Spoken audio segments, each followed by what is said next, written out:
All right, welcome back to our study of the letter to the Romans here on the Listener's Commentary. In this session, we're going to be looking at Romans chapter 4, specifically Romans 4, 1 through 12. And what you'll notice as you're reading through Romans chapter 4 is that the main character of Romans 4 is Abraham. If you're not familiar with your Bible, Abraham shows up in Genesis chapter 12, and he's a central player he and his family really are central players in the last 2/3 of the book of Genesis. So the question here in Romans 4 is, well, why does Paul bring up Abraham? And the answer to that is really, really important because Abraham is not just like a random example. It's not like just, oh, let's pull an example of somebody who lived by faith out of the hat. Oh, Abraham's a good one. This is not random. When Paul brings up Abraham in Romans chapter 4, this is intentional. This is in keeping with the overarching story of the Bible. So the more we know that story and the more we understand where Abraham fits into that story and Abraham's role in that story, the more we'll understand Romans chapter 4. See, Abraham was the founding father of the Jews, of the nation of Israel. And God had called Abraham, and through him, he was going to bless all the nations of the earth, God says. In other words, he's going to reverse the curse of Genesis 3 and bring his blessing to the world through Abraham and his descendants, his offspring.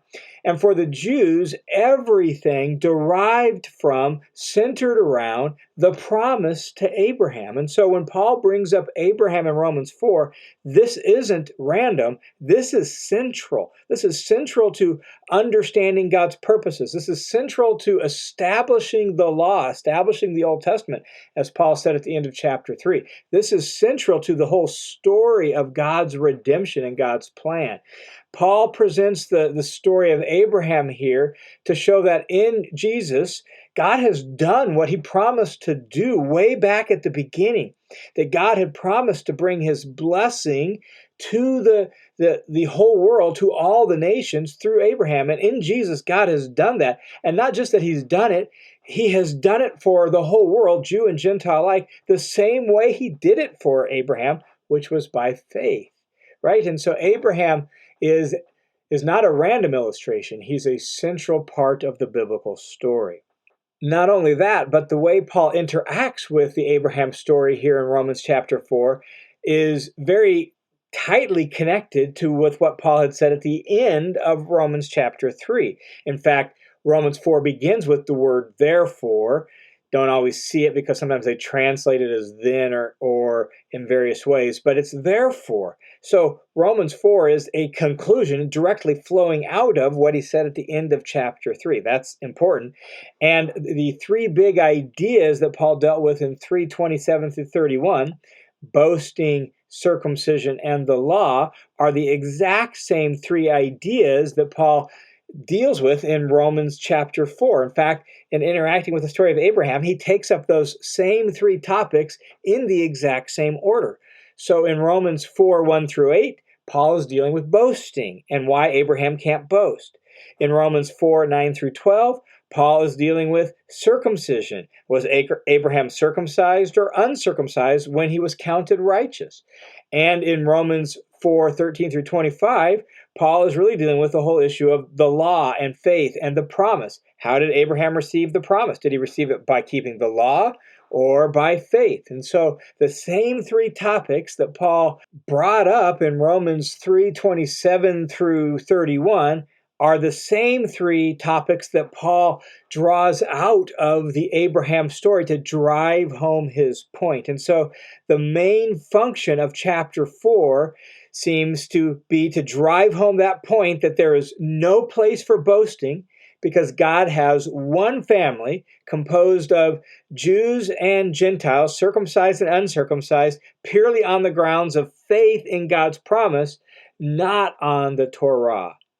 And before we jump into Romans chapter 4, I would encourage you to actually kind of skim down through the chapter and pay attention to a handful of key words that show up repeatedly in the chapter. One is the word faith. It shows up 16 times in chapter 4. Another one is the word credited or reckoned, depending on your translation. The Greek word behind it is logizomai. We'll talk about that more in a second. And it shows up 11 times, credited or reckoned 11 times. And then the word righteous or righteousness, which also shows up 11 times in the chapter. There are a few other kind of secondary keywords like works, law, and promise, but faith, credited, and righteousness are main words for the chapter that just show up over and over again. And so just noting those words will help you see kind of the conglomeration of them is really where Paul's point, the nexus of those three main words, faith, reckoned, and righteousness, helps us understand the main point Paul is getting at here in this chapter. Also, if you're not super familiar with the Abraham story, it would actually do you well to swing back to the book of Genesis and just read Genesis 12, 1 through 3, Genesis 15, 1 through 19, and Genesis 17, 1 through 14. To read back to those three chunks and just read them to get the story of Abraham in your mind so that as you read through what Paul says here in Romans 4, you can do so with the familiarity with the story that Paul is interacting with here in Romans chapter 4. All right, with that by way of introduction, let's jump into the details of this. In this session, we're going to look at the first two parts of the chapter, where Paul deals with the first two topics that he dealt with at the end of Romans chapter 3 as well. So the first topic he deals with is, why can't Abraham boast? Why, even for Abraham himself, was there no boasting? And so he takes that up in Romans 4, 1 through 8. This is what he says. What therefore shall we say that Abraham, our forefather according to the flesh, has found? For if Abraham was justified by works, he has something to boast about, but not before God. For what does the scripture say? Abraham believed God, and it was credited to him as righteousness. So here he brings up Abraham, and he brings up the fact that Abraham has no room for boasting. And the reason Abraham can't boast is because God's blessing to him came not as something due to him, but as something that was simply a gift of God's grace to be received by faith. In verse 1, Paul describes Abraham as our forefather according to the flesh, our there being Jews, and he means our fleshly ancestor, simply, right? Our fleshly descendant. The reason he describes him as our forefather according to the flesh is because Paul has already spelled out and will continue to spell out that God's family is composed of people who aren't fleshly descendants of Abraham. There's more to being part of Abraham's family and thus part of God's family than just having Abraham's blood flowing through your veins, right? There is actually living in faithful obedience to God. And so he describes Abraham this way simply to be very specific who he's talking about, and that he's talking about somebody who's a mere fleshly ancestor, but there's more to it than that. He says if Abraham had been justified by works, then he would have an appropriate place to boast, something he had achieved and accomplished, but not before God. That's not the way it actually was before God. Go back and read the story, and that's where Paul is going to go. Go back and read the story, and you'll see that's just not the way it was between Abraham and God. It wasn't by works. And so in verse 3, he goes on, and he says, what does the scripture say? And he goes back to the Abraham story, and he actually quotes there in the second half of verse 3, Genesis 15:6. Abraham believed God, and it was credited to him as righteousness. And so Abraham is credited as righteous. In other words, he was justified. He was put into a right relationship with God, not on the basis of his works, but on the basis of believing God, trusting God's promise. When you read Genesis 15:6 in context, what you realize is that we're talking about Abraham being promised a son by God. God actually assures Abraham that his servant isn't going to be the heir of his household, that he will have a legitimate descendant, not only one legitimate descendant, but multitudes of descendants. In fact, there's going to be a whole family, nation that derives from him. In fact, God takes Abraham outside in Genesis 15 and says, now look up at the heavens and count the stars if indeed you can count them. And God says to him, so shall your descendants be. In other words, Abraham, you're going to have so many descendants that it's going to be uncountable like the stars. Then Abraham believed the Lord, and it was credited to him as righteousness. Abraham believed God's promise. He simply believed that what God said would happen would happen. He trusted God to do it. And thus, it was credited to him as righteousness. In other words, he was reckoned as righteous. He was put into a right relationship with God. God treated him as righteous, not because of his works, but simply because of his loyal, faithful response to God's promise. This word translated credited here in Romans chapter 4 is that word logizomai in Greek that we mentioned, shows up 11 times in this chapter. And to be credited, to be logizomai, means it's credited to your account. This word was actually used in the world of business, finance, and accounting in the ancient world as something that was credited to your account. You have a credit on your account. You have a debit on your account. Well, to be credited to your account means Abraham was credited with righteousness. God credited him righteousness. Says, I'm going to treat you as righteous, Abraham, regardless of your works, regardless of your history, regardless of your wrongdoing.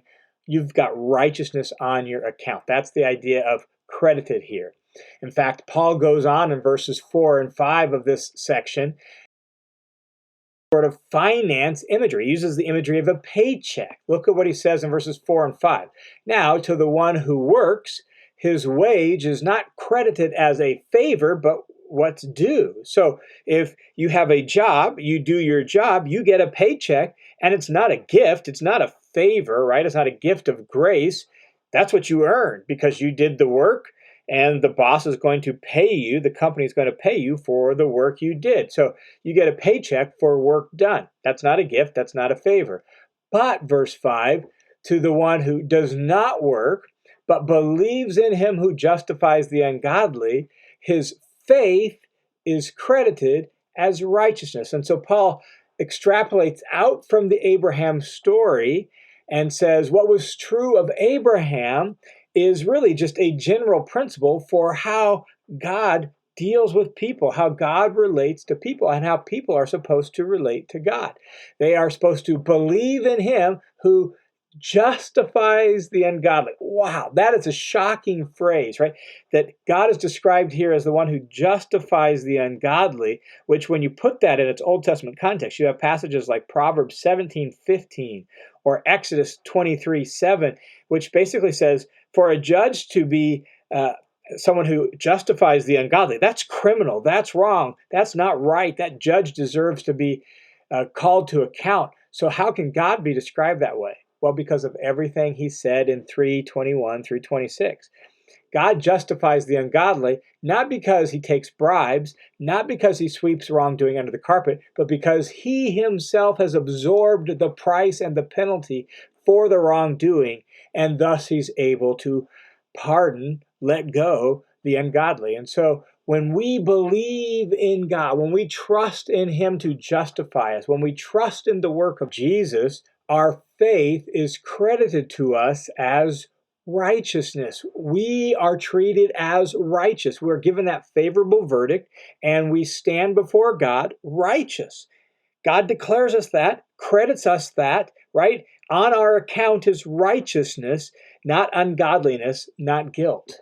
And that means it's not a paycheck for work done, but it's a favor. It's a gift of God's grace. Paul actually goes on in verse 6 and says, this isn't an exceptional thing that just happened with Abraham to establish the point that this is just the way God works. He actually also calls out the example of David in verse 6. He says this, just as David also speaks of the blessing on the man to whom God credits righteousness apart from the works. And then he quotes a passage from the writings of David in the Psalms. He says, blessed are those whose lawless deeds have been forgiven and whose sins have been covered. Blessed is the man whose sin the Lord will not take into account. This is a quote from Psalm 32, verses 1 and 2, that shows what was true of Abraham is also true of David. It is a general principle. This is the way God works with his people. He blesses them by forgiving their sins, by covering their sins, by not taking into account their sin. And that word account is the connection point for Paul. Like the word account is related to the word credit and righteous. It comes from this idea of the business world of paychecks and finance and debits and credits, right? Well, God's not going to credit sin onto our account because of our faith like Abraham's, right? And so what was true of Abraham is also true of David and is also true of all of those now who put their faith in Jesus as Messiah. Our relationship to God is based on faith. Abraham's relationship with God was based on faith. And God credited Abraham righteousness. He credits us righteousness. That's why Abraham couldn't boast. That's why we don't boast. Now, in verses 9 through 12, Paul takes up the second topic, that of circumcision. And really the question that he's going to deal with is, when was Abraham counted righteous? Was Abraham counted righteous when he was circumcised or uncircumcised? And the point Paul is going to make in these verses is this: because Abraham was justified prior to circumcision, he is the father of believing Gentiles just as well as the father of believing Jews. This is what it says, verse 9. Is this blessing of being counted righteous, this blessing of being forgiven and justified, is this blessing then on the circumcised or on the uncircumcised also? For we say faith was credited to Abraham as righteousness. Well, how then was it credited? While he was circumcised or uncircumcised? And so there's the question. So he recalls what he quoted, Genesis 15:6, and says, when did this happen? When did this happen to Abraham? When did God count him righteous, justify him, put him into a right relationship with himself? And the reason this is an important topic is because circumcision was so central to the Jewish mindset and the Jewish, really, social understanding. Circumcision is brought up because it's the crucial covenant sign or mark under the Old Covenant, right? Jews were marked out by circumcision. A Gentile convert to Judaism was marked out by circumcision. And here Paul shows that Abraham was counted righteous, that is justified, through faith 14 years before he was circumcised.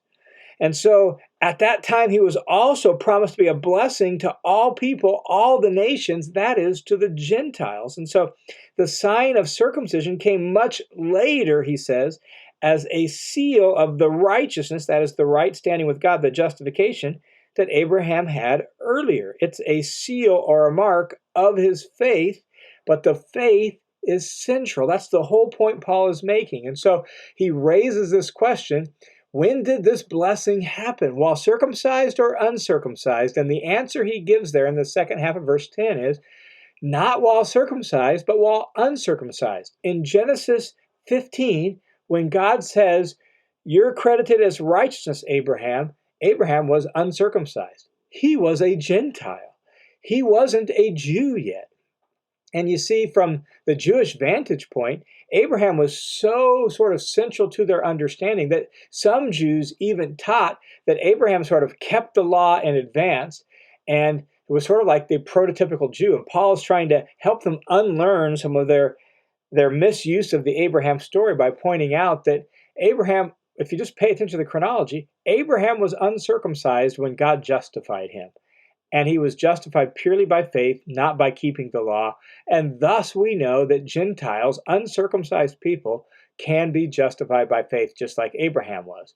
So Paul goes on here in Romans 4 and verse 11 and says, and he received the sign of circumcision, a seal of the righteousness of the faith which he had while uncircumcised, so that he might be the father of all who believed without being circumcised, that righteousness might be credited to them, and he might be the father of circumcision to those who are not only of the circumcision of Abraham, but also who follow in the steps of the faith of our father Abraham, which he had while uncircumcised. This is actually quite revolutionary. I'm imagining that Jews of Paul's day would have found this incredibly offensive, but it's logically true, it's chronologically true, it's historically true. The point Paul is making is that Abraham was credited as righteous while uncircumcised. Later, he received circumcision, and so, in effect, Abraham is really the father of both Gentiles and Jews when they have the same sort of faith in God that Abraham had. He is not just the father of the Jews, he's also the father of the Gentiles, and that is a shocking point. that Paul uses to help us understand that God has always intended that his family would be composed of both Jews and Gentiles, marked out by faith. Let's go back and hit just a few details of those verses 11 through 12. He says that Abraham received the sign of circumcision as a seal of the righteousness of the faith which he had while uncircumcised. So Abraham was credited as righteous in Genesis 15. That happened 14 years before the covenant of circumcision, which showed up in Genesis 17. And so there's a 14-year gap between those two. And so Abraham received circumcision as a sign in Genesis 17 of the righteousness of faith that he had earlier, and he had for 14 years. Paul draws out this implication. He says, so that Abraham might be the father of all who believe without being circumcised. So he's the father of uncircumcised Gentiles, that righteousness might be credited to them, just like it was credited to Abraham. And so Gentiles, by virtue of the imitating Abraham's faith, can have righteousness credited to them as well. And in the same way, by receiving this sign of circumcision, Abraham's the father of circumcision to those who are not only of the circumcision that Abraham received, but also who follow in the steps of faith. So faith is primary. Sure, you're circumcised. Sure, you're of that literal heritage of faith of Abraham. Fine, well and good. But you have to have the faith of our father Abraham in order to experience the blessing of our father Abraham, which is this being credited as righteous. So the point is, when it comes to being righteous, that is being in a right relationship with God and entering into God's covenant family, Gentiles and Jews are on the same ground. And that ground is the ground of faith, now faith focused on Jesus as Messiah. And so Abraham is the father of uncircumcision. He is the father of circumcision. And the reason he is the father of both is because to be truly part of Abraham's family, that circumcision won't cut it. In terms of being in on the covenant, in terms of being righteous and justified, fleshly lineage must be accompanied by Abraham-like faith, and thus the ground of being part of Abraham's family is the ground of faith. And so we see that being justified by faith was the way it always was supposed to be. It's the way God has always worked from Abraham onward. God's people are people who trust in the promises of God, and they are justified by faith. They are credited as being righteous simply by trusting in the promises of God. And those promises are now centered in and focused on the person of Jesus, the Messiah.